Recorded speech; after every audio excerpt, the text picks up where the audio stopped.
Good morning to you. Good afternoon to you. And good evening to you from wherever you are joining us. This is Sunday Sermon with Mayegun live in that particular order. So to those members of the temple, new members, let's put it that way, who just stumbled on Mayegun's diary political by chance or by invitation. You see that jingles in the beginning? That song is not just a song, it is also a message.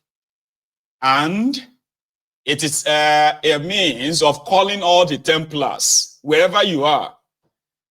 And the notification pops up on your device, or somebody is watching Mayegun or about to watch Mayegun by your side. This is like a call to service, like, like the Muslims will call what's that called again? Call to prayer.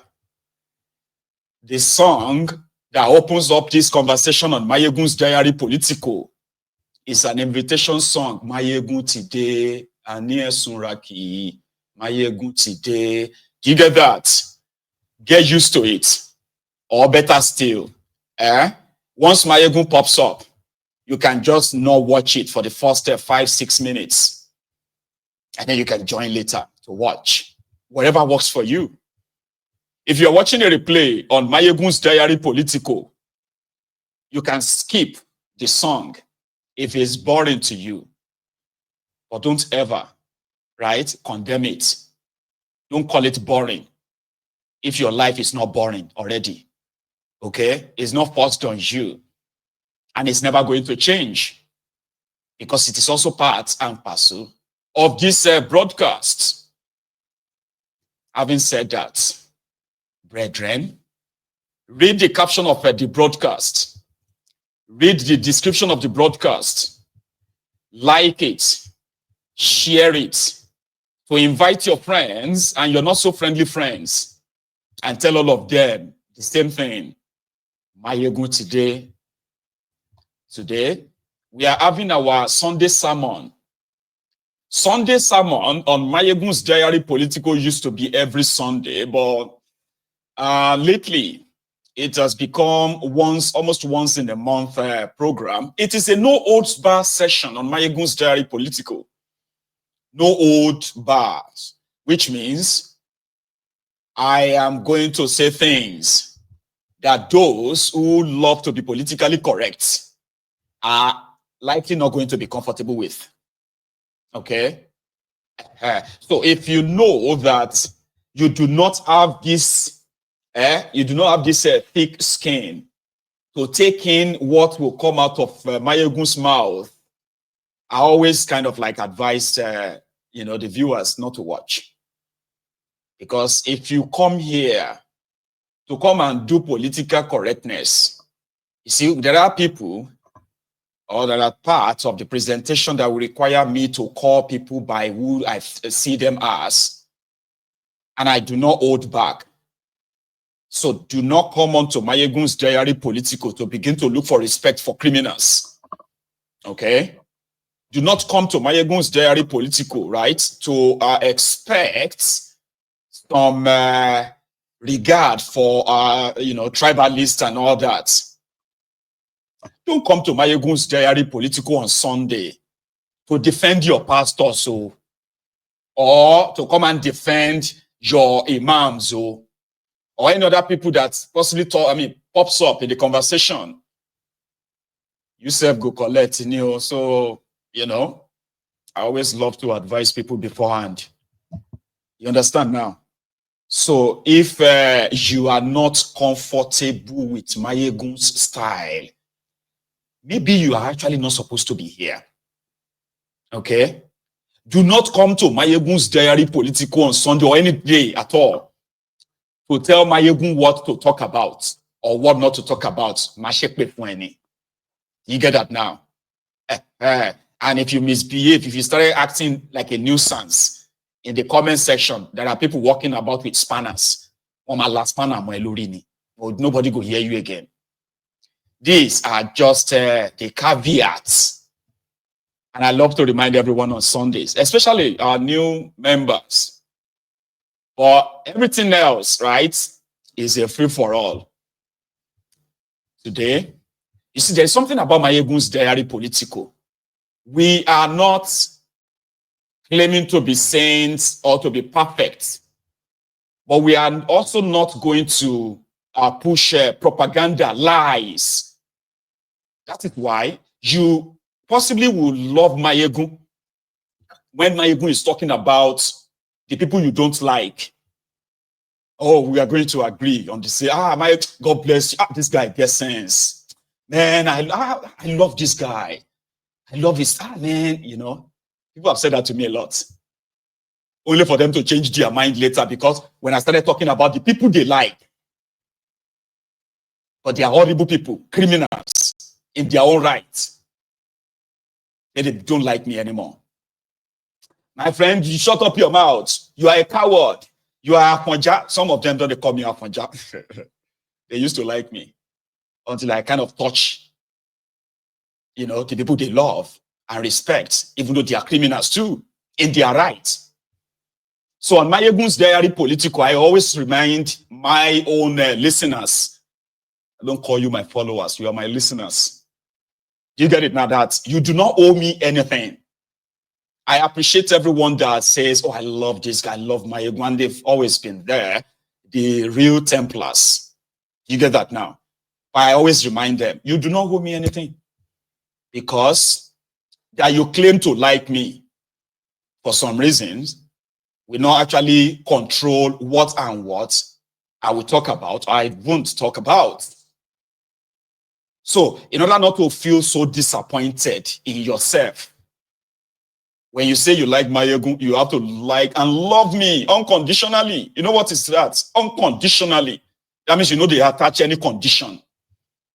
So, you do not owe me anything. You can like me in the morning. And by afternoon, I may say something that will make you so uncomfortable, so angry. And you can take back your like. And I won't even notice, except when you say it. Oh, I used to respect this guy. Someone sent me a message and said, I thought this guy is a real person. I'm going to stop watching you. I was like, oh, if you didn't tell me that you are watching me, possibly I won't even know. But anyway, this is also part of the caveat. You do not owe me anything, all right? All I owe you is to tell you the truth, even if it's going to make you uncomfortable, even if we have to disagree. And guess what? I am somebody who believes that I am not above error or mistake. That is why before I put anything out, I always kind of have the solid facts behind it. You get that now? Solid facts, not emotional facts. Solid. And if by any means I have to be wrong, I do not hold back to say, oh, I am so sorry, I was wrong. That is me. I don't know it all. So on Mayegun's diary political, I will say my truth. You will say yours. What will never be allowed is for you to cherry pick the truth. You don't cherry pick here. Okay? That is why when you look at those, what do you call it?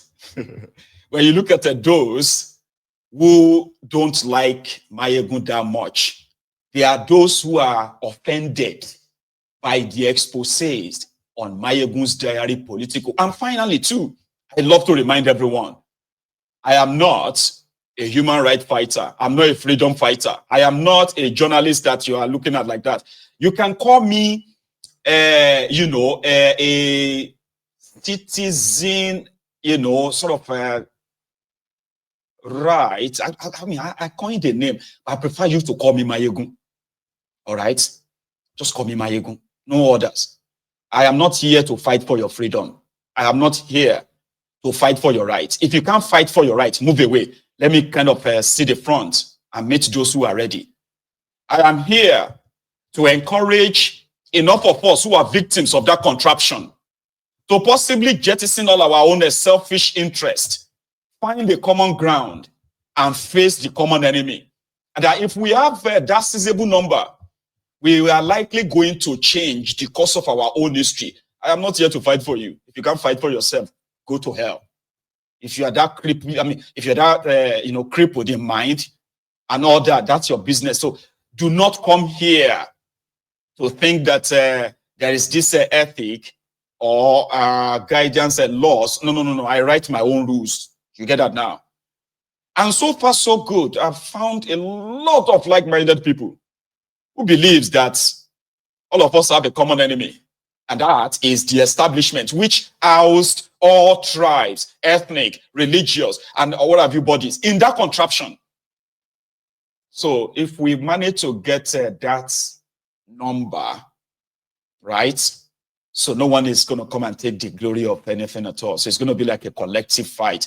And the liberation, the revolution that we are talking about is pretty much going to be the revolution of the mind. If the mind is revolutionized, if the mind is liberated, right, everything else is going to be a piece of cake. Do you understand? Thank you. So that I don't know how you see me, and it is not my own fault if you see me in any light at all, okay? But I know who I am, and I will never exaggerate myself more than just a teacher, okay?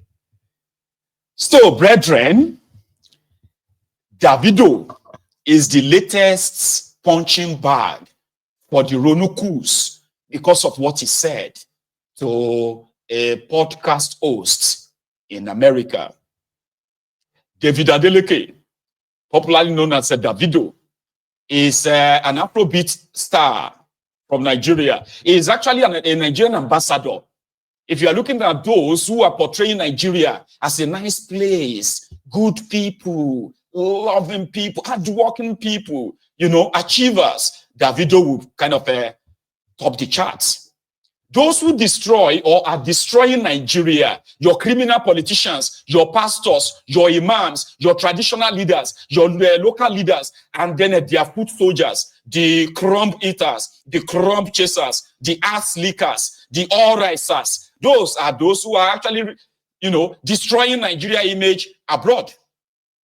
When you meet foreigners and they want to tell you about Nigeria, apart from all the negativity that all these your criminal politicians have brought upon Nigeria and Africa, the music from Nigeria has sold Nigeria as such a very lovely place.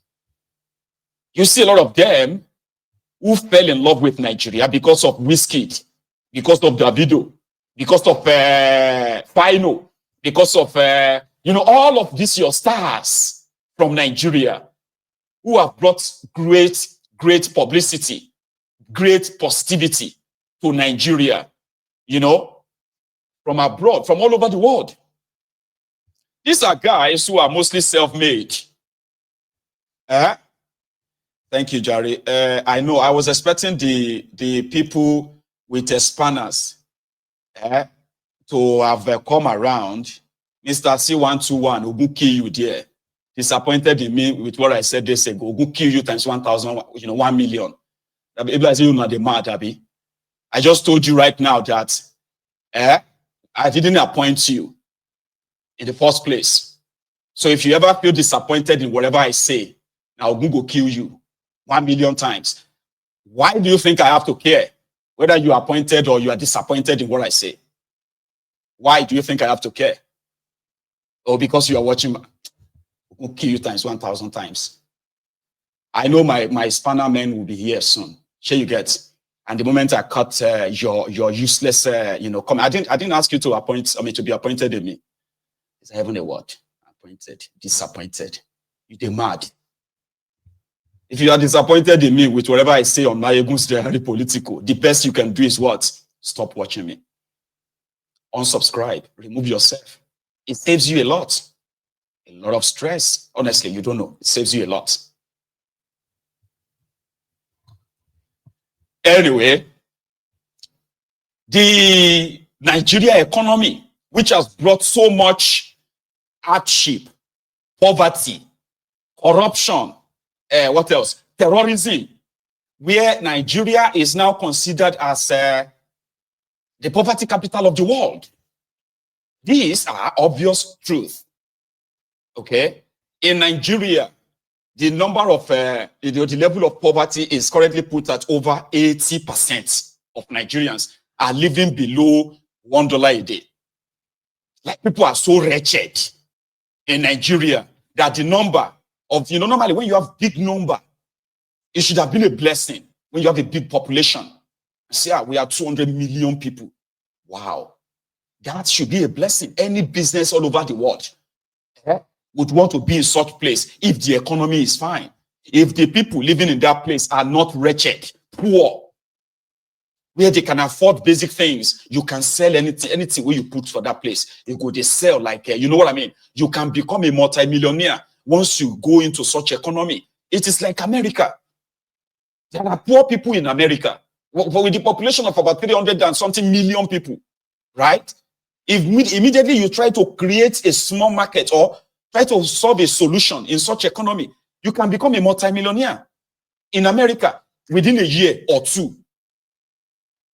But the criminals, the ruiners of that contraption, they have impoverished the people so much, right, that even the current drug dealer, who is their president, is the number one, what do you call that thing again? Oh, the number one person that is selling Nigeria poor all over the world. His record is everywhere in the world. You get that now? So the people have become so poor that they cannot afford basic things. Rather, majority have now turned to beggars, including their government.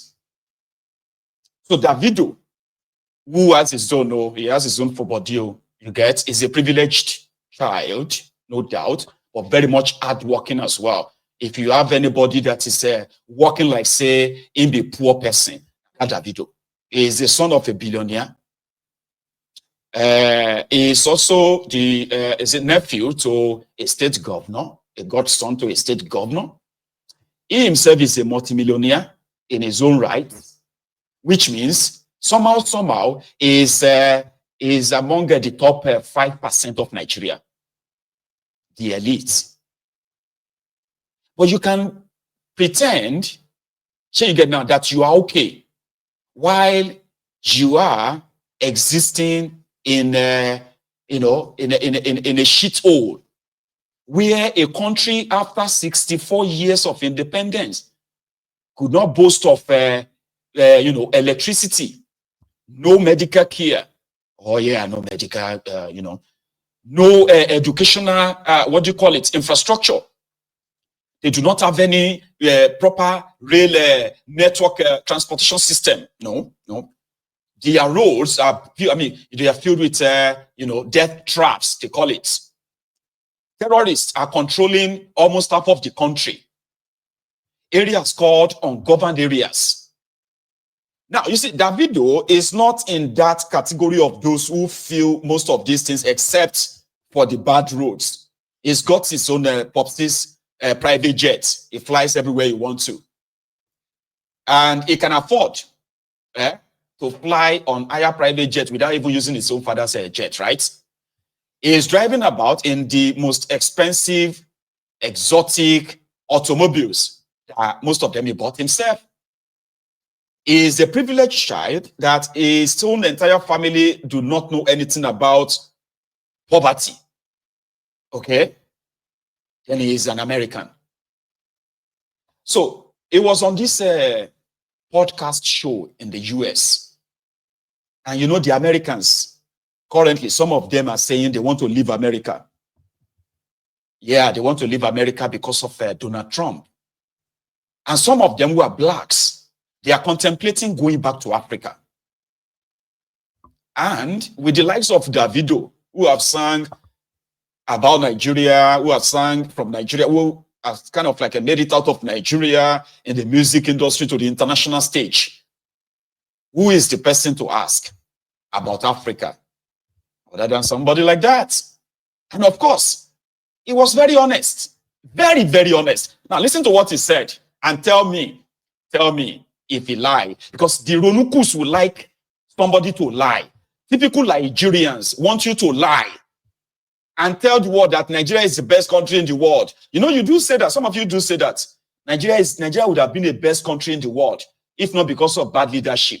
Oh, Nigeria, you are lying to yourselves. Maybe this is going to be a time for you to begin to have a reflection on that. Davido told this guy, and this triggered the Ronukus. My original question was like, so for if people want to leave America and like try to find those, leave America and go where? Back home. Let's be honest. Go back where? It's not cool back home. It's not.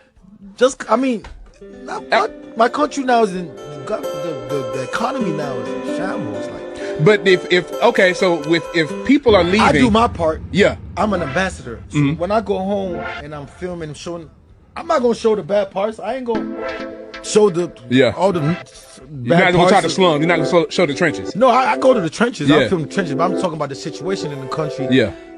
We Nigerians, you know what I'm saying? Like now the exchange rate is messed up. A lot of stuff not going well. You know what I'm saying? The economy is just not good anymore. Yeah. The oil prices are too high. And imagine a country that produces oil. We produce the oil, and we pay more money for oil than a country that's importing the oil. You know what I'm saying? So there's stuff like that. But regardless, entertainment is one of the things that's made Africa look good. Yeah. We do not have the best leaders. That's a fact. My original question was like, so this is what God said.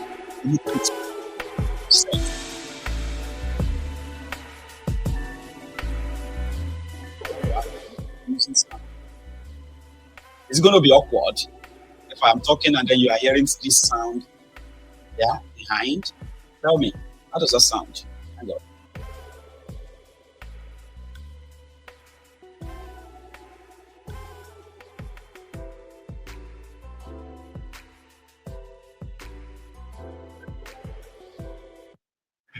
Okay, I'll take it out. Thank you very much, Sarah Mafar. I don't know if I pronounced that right. The person that is mis-selling Nigeria in the world right now is Tinubu. Everywhere he goes, it is like people are running away from him. They are never attracted to that contraption because except if you have blood money or you want to make blood money. That is when you are going to be associated with Tinubu, the druggie. There is nothing that Davido said that's a lie. And don't get me wrong, I can't 100% separate Davido, okay, from his family and his family's role in the rot. Okay, they are at least partly part of it too. Okay, but did he lie? That guy said that we'll go to Africa. Go where? Go back to where? Africa, Nigeria? No. There are many Ronukus abroad. They actually prefer to love Nigeria from abroad. Some of them are currently having a say on top this matter that he should have lied. He should have said, oh, Nigeria is a great... No. He's been honest. Right? When you go to the trenches, where people are trying to make it out of the trenches, right? Some are using music, some are trying to use sports. It's just like a 1 out of 1 million of them will make it above water, their head above water. Many others are drowning in the lack of opportunity created by these rogues. Few days ago, Kolu was talking to the G20 countries or leaders in Brazil. I have played you this video before and I want to play it again just for the context of this conversation. And you tell me that somebody who is an artist, an ambassador of Nigeria, the one that goes everywhere to sing about a lot, showcase Nigeria in a beautiful way, even when they are showing you the trenches, they will make you think, it's actually really not bad to be living in the ghetto. Sure, you know, when you see Wizkid is making his video from Surulere. Some of you who live in Surulere will be wondering, like, shit, this same Surulere look beautiful in this video. When that video goes to the trenches and they show all the children